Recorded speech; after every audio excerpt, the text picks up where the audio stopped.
Hello everyone, what's up. I hope you are doing well. तो आज मेरी सुबह होती है और इतने गंदे रूम की कंडीशन देख के मैं फिर से लग जाती हूँ साफ़ सफाई में। और सबसे पहले चेयर बेड पे रखती हूँ और झाड़ू उठाकर पूरे रूम में झाड़ू लगाती हूँ। मुझे एक बात बतानी थी कि मैं बहुत दिन से व्लॉगिंग काफ़ी कम कर रही थी। मतलब मेरी फ्रिक्वेंसी ये है कि सितंबर के बाद, आई थिंक 1 सितंबर और 31 अक्टूबर के बाद आज मैं व्लॉग डाल रही हूँ। बिकॉज़ मुझे इस समय मेरा फोकस डेली टारगेट कंप्लीट करने पे है, एज़ मुझे दिसंबर तक सिलेबस एनी हाउ ख़त्म करना है। और मेरा हैक्टिक शेड्यूल इस समय सितंबर, अक्टूबर, नवंबर में रहने वाला है। बिकॉज़ इसमें मैक्सिमम पोर्शन मैं ख़त्म कर रही हूँ। दिसंबर में इतना ज़्यादा प्रॉब्लमेटिक नहीं होगा। तो रूम की पूरी सफाई करने के बाद मैं वापस से जाती हूँ नहाने और फ्रेश होकर फिर मैं आती हूँ और अपने डेली टारगेट्स लिखने लगती हूँ। डेली टारगेट में मुझे ग्रेविटेशन के कुछ क्वेश्चन बचे थे, 27 पीवाईक्यू क्वेश्चन। फोटोसिंथेसिस फिनिश करना था, हाफ हो गया था। जीओसी में थोड़ा रिवाइज करना था, हाइड्रोकार्बन का लेक्चर देखना था एंड यूनिट एंड डायमेंशन की सीटीसी मतलब चैप्टर वाइज टेस्ट देना था मुझे।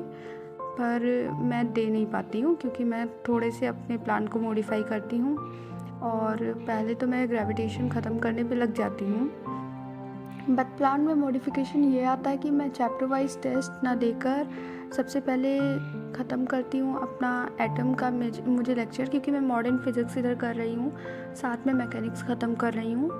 और उसके बाद नेक्स्ट मंथ तो शायद मेरा आई थिंक एसएचएम वगैरह ही है और एक और शायद इलेक्ट्रोस्टैटिक्स है। मैं ऐसे करके 2 यूनिट कंप्लीट कर रही हूँ 1 मंथ में। तो इधर मैकेनिक्स के साथ मैंने मॉडर्न फिज़िक्स लिया था, जो कि एनी हाउ मेरा पीवाईक्यू के साथ I think semiconductor, nuclei and atoms लगभग हो गया है। मतलब इधर एटम का लेक्चर मुझे देखना था और इसके जस्ट 1 डे बाद मैंने एटम के क्वेश्चंस भी किए। हाँ, मैं थोड़ा सा देखती हूँ, व्लॉगिंग करने का कोशिश करती हूँ, बट पता है मुझे ये लगता है कि अभी ठीक है, कोई बात नहीं, लेकिन दिसंबर से रेगुलर जब टेस्ट देना होगा, इधर मैं टेस्ट पे कम फोकस कर रही हूँ। एक्चुअली चैप्टर वाइज टेस्ट पे ज़्यादा फोकस कर रही हूँ क्योंकि उससे टाइम नहीं लगता है। लाइक 60 मिनट में मुझे एक चैप्टर का टेस्ट भी मैं दे लेती हूँ और मुझे सिलेबस इधर खींचना है, तो इधर के लिए सही है। दिसंबर से मैं part test and full syllabus test देने लगूँगी क्योंकि उसके बाद मुझे कोई काम नहीं रहेगा सिलेबस का, एक बार रिवीजन हो चुका होगा। तो पहले मैं इसको ख़त्म करती हूँ सुबह सुबह। और ग्रेविटेशन में मतलब मैंने ऐसे किया कि पहले लेक्चर किया है, तमन्ना मैम का लेक्चर किया था, उसके बाद मैं फार्मूला शीट बनाती हूँ और फिर पीवाईक्यूज़ करती हूँ। लेक्चर के क्वेश्चन प्रैक्टिस कर लेती हूँ। पीवाईक्यूज़ के बाद मैं जब रिवीजन पे आऊँगी तो चैप्टर वाइज टेस्ट दूँगी। उसके बाद देखूँगी अगर मुझे नीड होती है तब मैं डीपीपी करूँगी, क्योंकि इधर मैं सिर्फ क्लास के क्वेश्चंस को और डीपीपीज़ को ज़्यादा मतलब पीवाईक्यूज़ को ज़्यादा फोकस कर रही हूँ। और ये था फिर लेक्चर मैंने हाइड्रोकार्बन उसका जीओसी का थोड़ा बचा हुआ था तो मैं उसको कर रही थी। जीओसी में भी मैं शॉर्ट नोट बनाते हुए चल रही थी। तो पहले मैं नितेश सर का वो सीरीज़ था जो लास्ट ईयर चला था, वन शॉट रफ्तार, मैंने उससे किया क्योंकि उसमें पंकज सर में थोड़ा से लंबे वीडियोस थे और इसमें मतलब 3 आवर्स में जीओसी या 4 आवर्स में है, हाँ 4 आवर्स में है। तो मैंने उसको किया था और फिर नेक्स्ट डे मैं उसको कंप्लीट रिवाइज भी करती हूँ और उसके बाद पीवाईक्यूज़ करती हूँ इसके भी।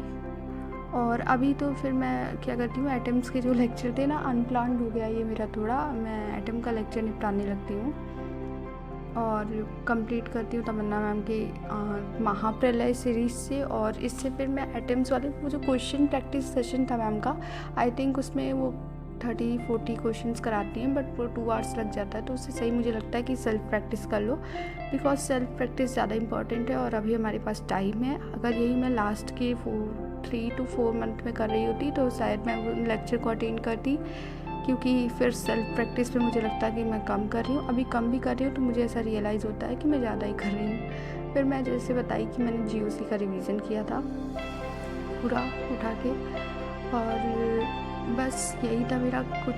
मतलब ऐसा है ना कि देखती हूँ अगर व्लॉग्स में रैंडम डे का शूट कर पाऊँ तो या that's all for the day. और इसके बाद फिर मैं अपना शाम को ये नाश्ता लेती हूँ और इसमें था ओट्स और फ्यू ड्राई फ्रूट्स। खाना मैं खा ही ली थी, बीच में ब्रेक भी ली थी, मैं बताना भूल गई। और बस ऐसा ही कुछ मेरा रैंडम डे रहता है इधर, और शायद नवंबर तक ऐसे ही रहे। Thank you for watching. फिर मिलते हैं नेक्स्ट ब्लॉग में। आई होप जल्दी ही मैं इसे शूट कर पाऊँ। Thank you.